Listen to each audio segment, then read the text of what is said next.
Salutaires à tous et bienvenue dans les rangs et les colonnes de Combat Futur, le podcast au pluriel de son commandement.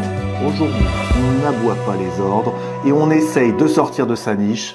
On est dans le rare et le précieux puisque nous recevons le chef du bureau Opération Instruction du 132e Régiment d'Infanterie Cynotechnique. Lieutenant-colonel Simon, bonjour. Bonjour à vous. Alors, pour amorcer le sujet, pourquoi une spécialité cyno dans l'armée de terre et d'où vient-elle?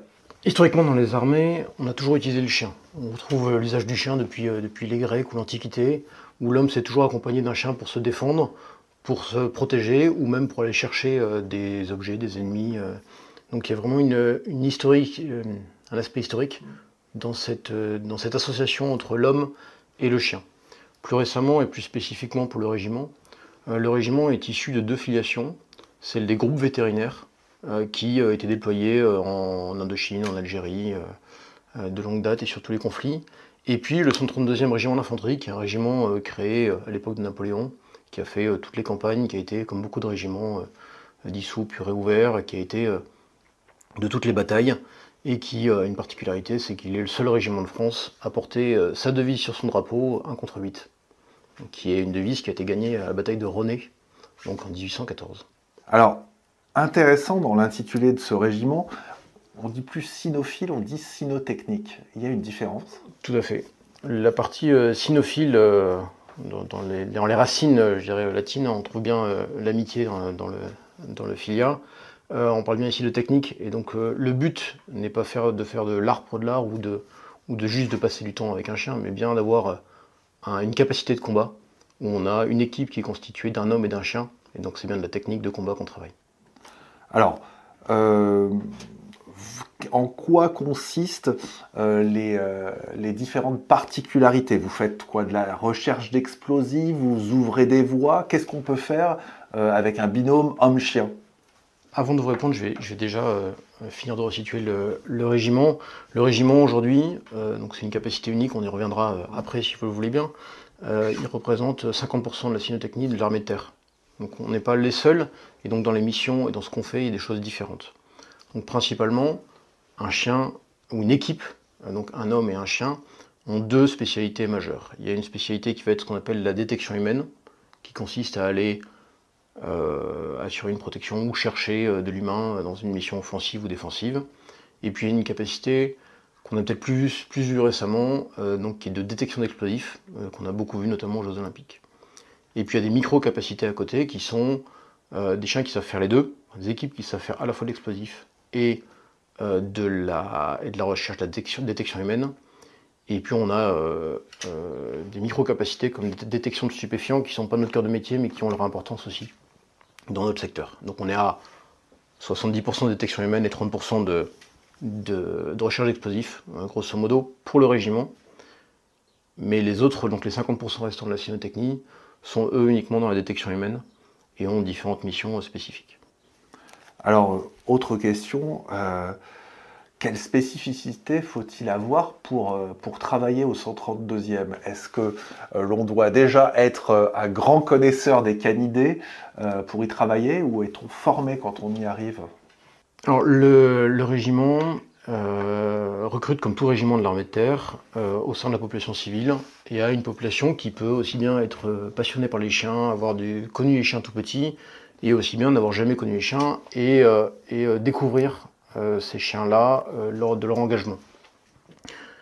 La formation d'un soldat ou d'un sous-officier passe par un cursus, je dirais, normal de formation initiale, et après à une formation d'adaptation. Donc c'est une formation qui est finalement plus complète, ou en tout cas plus exigeante qu'une formation de base, parce qu'il faut prendre le temps de s'approprier l'animal, et même pour ceux qui auraient des compétences de dressage ou qui connaîtraient le chien avant, que ce soit au titre de la famille ou dans des activités plus professionnelles, on en a qui ont des diplômes civils de dressage, mais il y a quand même une façon de faire particulière à l'armée, à laquelle il faut s'adapter, et donc on a des formations spécifiques qui nous permettent de former nos équipes.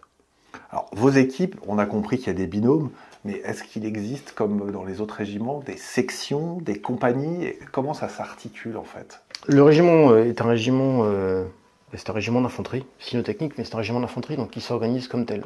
Il a Je vais faire une petite digression si vous me permettez. Il a 3 missions principales en fait, au-delà de la structure même du régiment. Ce qui fait qu'il est un peu différent des autres régiments. Il a une première mission qui est d'acheter des chiens pour les armées. Donc on a une cellule qui est dédiée pour ça, qui va acheter près de 400 chiens chaque année pour l'ensemble des armées. On a une mission de protection de points d'intérêt vitaux. Donc il y a des points d'intérêt vitaux qui sont définis en France, et on a aussi cette mission-là, et donc on a des gens, des équipes qui font ça. Et puis on a une mission d'appui au combat débarqué. C'est peut-être ce qui est le plus visible. On va partir avec l'infanterie et le génie notamment sur les théâtres d'opération, sur le territoire national, où on va avoir des missions d'appui au même titre que on pourra avoir des unités de guerre électronique ou des unités spécialisées qui vont appuyer l'infanterie et le génie. Donc ça c'est voilà, les 3 missions principales du régiment. Et on a donc des cellules spécialisées qui font ça, pour l'achat, des sections spécialisées qui vont s'occuper de la gestion du chenil. Et puis pour le reste, donc la protection des points d'intérêt vitaux ou l'appui au combat débarqué, c'est des sections je dirais d'infanterie classique, sauf qu'au lieu d'avoir 30, 35, 40 soldats, eh ben on a 22 soldats et l'équivalent en chiens. Alors, le 132e a-t-il des équivalents de par le monde? Et pour vous, quelles sont les spécificités vraiment françaises en matière de cynotechnie? Alors, je ne me limiterai pas, plutôt si, je vais me limiter à l'Europe ou aux pays occidentaux, étant donné que avoir des visions précises sur la Chine, je vous avoue, ça ne m'appartient pas. Mais le régiment est unique. Le régiment est unique par sa nature, par sa mission et par ses fonctions. On retrouve des similitudes dans les pays étrangers, mais jamais dans cette proportion-là. La plupart des pays étrangers ont des unités cynotechniques qui sont sous l'autorité des vétérinaires. Nous sommes, comme nous l'avons évoqué préalablement, un régiment d'infanterie, donc qui est commandé par un chef de corps, fantassin, et qui a un bureau opération instruction, un bureau maintenance logistique, tout ce qu'il y a comme dans un régiment normal. Donc c'est vraiment différent par rapport aux pays étrangers, ça c'est le premier aspect. Et le deuxième, c'est qu'effectivement, comme on a aussi cette capacité d'achat, on a une certaine autonomie que n'ont pas forcément tous les autres pays. Enfin, le troisième élément qui nous différencie, c'est notre capacité à appuyer au combat débarqué. La plupart des régiments vont faire des missions extrêmement ciblées, principalement dans la détection d'explosifs, et on n'a pas, ou on peut, le vécu opérationnel qu'on a au quotidien. En revanche, ceux qui s'en rapprochent le plus de nous sont probablement les Britanniques, avec lesquels nous avons des liens très forts, et dans une moindre mesure les Italiens, mais surtout les Britanniques. Alors, justement, existe-t-il des compétitions entre nations pour voir un peu où on en est de la maîtrise? Il y a des compétitions qui existent, mais encore une fois, il faut différencier l'art pour l'art et le combat. Il y a des compétitions qui existent dans le monde civil. Il y a assez peu de compétitions internationales. En revanche, il y a beaucoup d'échanges. Il y a beaucoup d'échanges. Le régiment étant un acteur unique, et donc le seul régiment en France, a un lien très fort avec les différents partenaires étrangers. Et on est régulièrement en déplacement, ou ils viennent régulièrement chez nous pour qu'on travaille ensemble. Je dirais, on se connaît, on travaille bien que quand on se connaît. Et donc il y a une vraie volonté de travailler ensemble et d'apprendre des uns et des autres en voyant les méthodes de chacun. Donc il y a un vrai partage. Maintenant, la compétition n'est pas un but en soi. Le but, c'est bien d'être au rendez-vous demain des finalités opérationnelles. Et donc à ce titre-là, il y a beaucoup de partage, moins de compétition, même si la compétition existe, mais plutôt sur un volet civil ou ponctuellement national. Alors, je crois qu'il y a un événement, en tout cas, qui aura lieu en septembre ou en octobre, c'est Dogfighter 25. Qu'est-ce que c'est? Tout à fait. Le régiment organisera, donc en octobre 2025, un exercice interallié, international, qui sera basé sur notre emprise à Suippes et le Sanzub, à Sissonne, où on réunira nos partenaires privilégiés européens avec de l'infanterie, avec du génie. L'idée est bien d'avoir une semaine où d'un côté on partage sur la technique pour progresser ensemble, et puis une deuxième partie dans laquelle on va faire du combat en zone urbaine, ensemble. L'idée est bien encore une fois, de travailler la finalité, c'est-à-dire de travailler au profit de l'infanterie et du génie, mais surtout de travailler notre interopérabilité et dans une moindre mesure d'embarquer nos alliés avec nous ou derrière nous On l'a vu, et je vais faire une petite digression, mais on l'a vu aux Jeux Olympiques, on a été très fortement renforcé par nos alliés, par les différents pays européens, avec une très forte participation cynotechnique dans le domaine explosif aux Jeux Olympiques.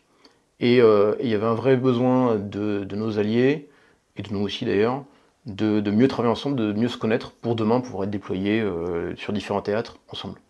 Petite question pour en revenir quand même à nos amis les chiens. Est-ce qu'il y a des races particulières que vous entraînez qui sont plus aptes à travailler au combat avec l'homme?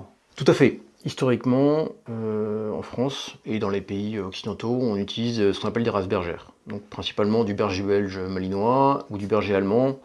Il y a d'autres espèces un peu moins importantes, mais c'est les principaux types de chiens qui ont l'avantage d'être assez sociables, suffisamment sociables pour pouvoir changer de maître ou pour pouvoir réagir aux différentes situations, mais aussi assez résistants, puisqu'on a quand même des conditions de vie et de travail qui sont parfois dures. Et les chiens, notamment à poil ras, ont une capacité beaucoup moins forte à résister aux conditions climatiques, notamment en hiver, vu que nos chenils sont tout au parti ouverts. Au-delà des deux races qui ont été évoquées, hein, donc le berger belge malinois ou le berger allemand, le régiment ne s'interdit rien et regarde d'autres races plus petites. Donc il y a du cocker, il y a du springer, différentes races qui sont utilisées par nos alliés dans des missions de détection explosif. Donc ça nous permet de nous positionner peut-être sur d'autres espaces dans lesquels on n'aurait pas forcément accès. Et donc ça caractérise un petit peu cette logique d'innovation dans tous les sens, y compris dans le vivant, pour peut-être remplir de nouvelles missions. Alors, pour en revenir toujours au centre, c'est-à-dire le chien, que deviennent-ils après quelques années, je ne sais pas pendant combien de temps il travaille avec vous? Alors un chien est acheté relativement jeune, il a moins de 2 ans, entre 1 an et 2 ans quand il est acheté, et on estime qu'il va être à la retraite autour de 8 ans. Ça peut être un peu plus en fonction des capacités du chien, en fonction de ce qu'il a fait, en fonction de son métier, mais c'est à peu près l'idée. Donc on a un chien qui va vivre entre 6 et 8 ans au régiment, qui va remplir ses différentes missions, qui va changer de maître plusieurs fois parce qu'on associe souvent un vieux chien avec un jeune maître, et réciproquement pour gagner en efficacité et jamais trop perdre d'efficacité. Et puis après se pose la question de leur départ. On parle de vivant, donc il y a un attachement déjà entre le maître et son chien, et beaucoup de maîtres partent avec. C'est-à-dire que quand le chien est à la retraite, le maître souvent le récupère chez lui, et on s'assure qu'il soit forcément sociable et qu'il n'y ait pas de souci d'intégration dans la société. Mais c'est une hypothèse de fin de vie, de fin de service, pardon, où ils ont une retraite au sein de leur famille avec leur maître. On a aussi mis en place tout un réseau pour pouvoir donner une deuxième vie ou une retraite à nos chiens. Et donc, des militaires et depuis peu des civils peuvent accueillir dans leur famille maintenant des chiens retraités qui, encore une fois, hein, si leur comportement est sociable, vont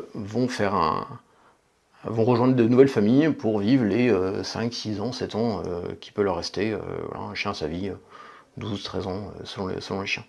Donc il y a une vraie réintégration, et finalement les chiens qui décèdent au régiment, c'est très peu de chiens, soit parce qu'ils ont une maladie, ce qui arrive à l'humain aussi, hein, et donc ils ne peuvent pas repartir en civil, et ou qu'il y a un vrai problème particulier, mais dans l'ensemble, l'immense majorité des chiens partent en retraite dans une famille. Et on a d'ailleurs au sein du régiment une clinique vétérinaire, donc qui nous permet de suivre nos chiens en permanence. Place désormais à l'innovation.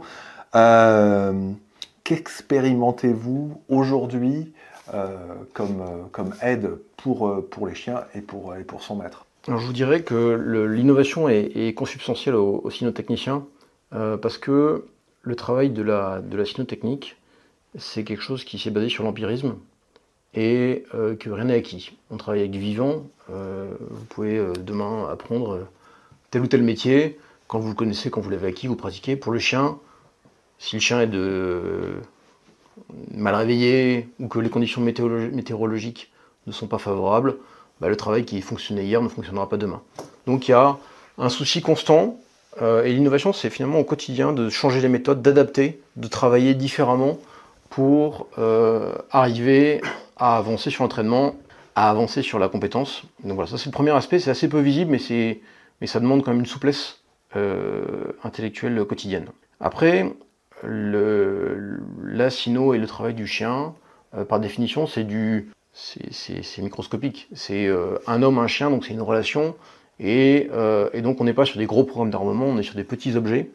Il y en a qui sont visibles, et on a beaucoup parlé récemment du laser, qui nous sert nous à guider nos équipes de jour, ce qui est connu, de nuit, ce qui est un peu plus compliqué, et ce qui a été un prix d'innovation défense du régiment l'année dernière. Donc voilà, donc il y a des petits objets, ça va de ce laser-là, ça va aussi... Comment ça fonctionne, ce laser? Je crois qu'il a un nom, Laser Fox, c'est celui-là? Oui, il y a le laser Fox. En fait, c'est assez simple, hein, c'est comme un laser. Je dirais le plus compliqué, c'est pas de développer quelque chose, c'est d'apprendre au chien à s'en servir. Et en fait, tout est là-dedans, et c'est d'expliquer au chien qu'il y a un nouvel objet, qui est un drone, qui aujourd'hui peut aussi être un drone, parce qu'on travaille dessus aussi, qui peut être plein d'objets. L'idée est d'accoutumer le chien à ce nouvel objet pour lui permettre de faire différemment. Dans le cas du laser Fox que vous évoquez, on était incapable d'envoyer un chien sur un point de nuit, sauf à être entièrement visible avec le laser qui trace dans la nuit et donc qui est détecté. Donc le développement qui a été fait, qui est un laser infrarouge, permet de guider le chien. Lui, il va le voir, parce que ses capacités animales le permettent de le voir, et va faire que l'équipe ne va pas être détectée. Donc c'est un gain d'efficacité opérationnelle réel, mais c'est la technologie et derrière forcément du travail. Alors il y a aussi un autre programme qui s'appelle K9 Vision, Kesako. Alors encore une fois, on est sur des petits objets, mais le chien est un combattant. Le chien est un combattant au même titre que l'humain, et l'humain, on va lui mettre un gilet pare-balles, on va lui mettre un casque, on va lui mettre des protections auditives. Le chien, c'est pareil. Le système K9 Vision, qui est en cours de développement, en tout cas au régiment, et un système qui permet de protéger à la fois les yeux, les oreilles, mais aussi de communiquer avec son chien. La communication peut se faire à la voix, elle peut aussi se faire à la radio, et un système comme le K9 Vision permet d'avoir une communication à la radio, et donc d'avoir un peu plus de champ, d'espace entre le maître et le chien si besoin. Donc quand on envoie le chien, ça peut permettre de communiquer plus discrètement avec lui. Donc c'est à la fois le protéger ses yeux, ses oreilles, éventuellement sa gueule, et puis aussi communiquer différemment avec lui. Alors toujours dans la protection, vous avez, je crois aussi, essayé des tentes particulières pour protéger les chiens d'une menace assez étrange. Alors encore une fois, il n'y a rien de très technologique là-dedans, c'est vraiment de l'innovation du quotidien, mais qui change la vie. On est envoyé en permanence en Guyane, on a une section qui est en autorelève en Guyane, et en Guyane, l'ennemi du chien plus que de l'homme, c'est les chauves-souris, qui peuvent transmettre la rage. Donc si vous avez un chien qui a la rage, vous imaginez bien que ça pose quelques problèmes. Et donc on s'est rendu compte que les cages ou les tentes existantes ne permettaient pas de protéger les chiens se collaient à la paroi, les chauves-souris venaient leur sucer le sang. Et donc très simplement, on a regardé différentes tentes, différents modèles, et on a fait acheter des tentes qui permettent de séparer le chien de sa cloison, et de faire que les chauves-souris ne viendraient plus le manger. Donc c'est un enjeu de capacité opérationnelle, ça a l'air microscopique, mais le diable est dans les détails. Alors pour terminer, quelles sont les autres évolutions de l'équipement autour de ces chiens, et particulièrement, je crois, ce qui est important, c'est quelle est l'adaptation au système Griffon? Donc la cynotechnie, je l'ai évoqué tout à l'heure, c'est un monde du vivant, c'est un homme, un chien, des hommes et des femmes et des chiens. Mais il faut aussi être en ligne avec l'armée de terre. Et l'armée de terre aujourd'hui a deux évolutions majeures. La première, c'est qu'il y a l'arrivée des véhicules Scorpion, donc le Griffon notamment, et il y a la dronisation ou la multiplication des drones. Et dans ces deux sujets-là, donc le régiment avance. Pour les drones, on fait travailler le chien en lien avec le drone pour qu'il puisse être guidé